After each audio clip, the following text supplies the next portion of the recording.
Bonjour à tous, on commence ce tour de la presse sportive avec ce qui fait la une partout en Espagne ce matin. La première rencontre entre Lionel Messi et son nouvel entraîneur du FC Barcelone, Ronald Koeman. À peine nommé, le néerlandais a tenu à rencontrer de suite la Pulga afin de s'entretenir avec lui et lui indiquer qu'il souhaitait le voir rester au Barça pour être le leader du nouveau projet.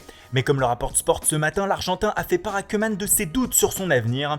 L'ancien sélectionneur des Pays-Bas les aurait compris et aurait prévu de revoir Messi prochainement afin de le convaincre que le nouveau projet lui permettrait de gagner de nouveau des titres. Cependant, une phrase est sortie de cette entrevue et elle fait la une de pas mal de journaux ce matin. Comme on peut le voir avec Marca, Messi aurait indiqué à Koeman « Actuellement, je regarde plus à l'extérieur du Barça qu'à l'intérieur ».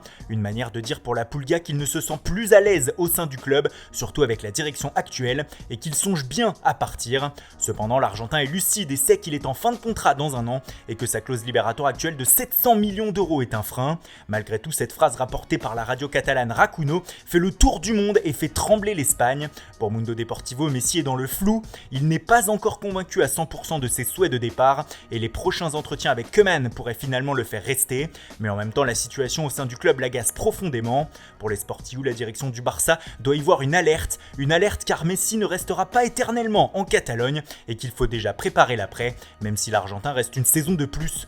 Comme nous vous le disions, cette phrase de Messi fait le tour du monde et il n'en fallait pas plus pour embraser de nouveau la presse italienne ce matin. Déjà qu'elle fait monter la température avec une possible arrivée du sextuple Ballon d'Or à l'Inter depuis plusieurs semaines, chaque nouvel élément est une nouvelle pierre à son édifice.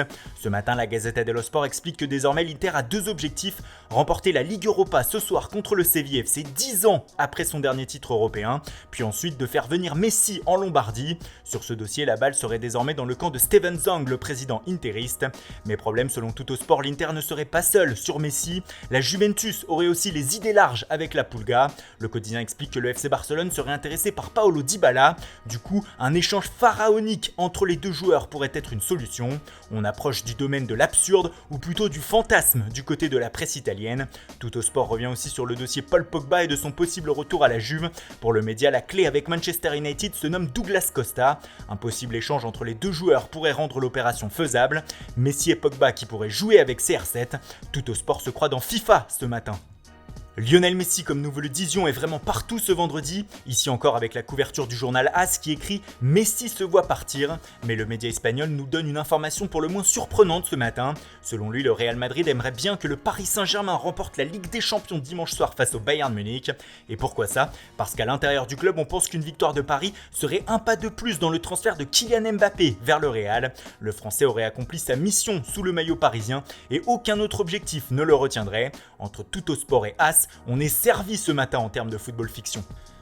Revenons sur terre avec la suite du dossier Edinson Cavani à Benfica. Hier soir, plusieurs médias indiquaient que l'opération était bouclée et que le Matador allait bien rejoindre le club portugais. Mais ce matin, le journal Record jette un froid et explique que l'arrivée de l'Uruguayen est en danger. En effet, les négociations seraient dans une impasse. Le coût total de l'opération inquiéterait la direction lisboète et désormais un accord serait vu comme possible mais difficile à obtenir. À chaque jour, son rebondissement dans le dossier Cavani.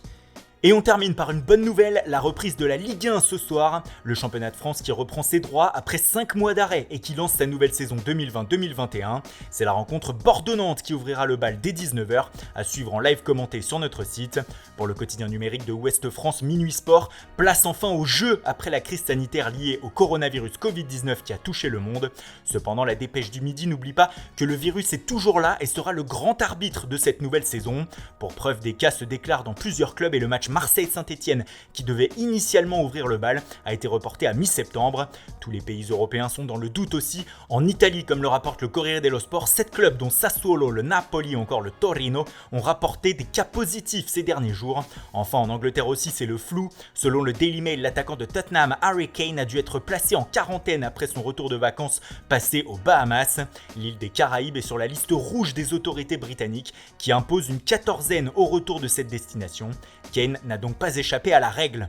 Voilà, c'est tout pour aujourd'hui. Merci pour votre fidélité, bonne journée à tous et rendez-vous dès ce soir pour un nouveau journal du Mercato.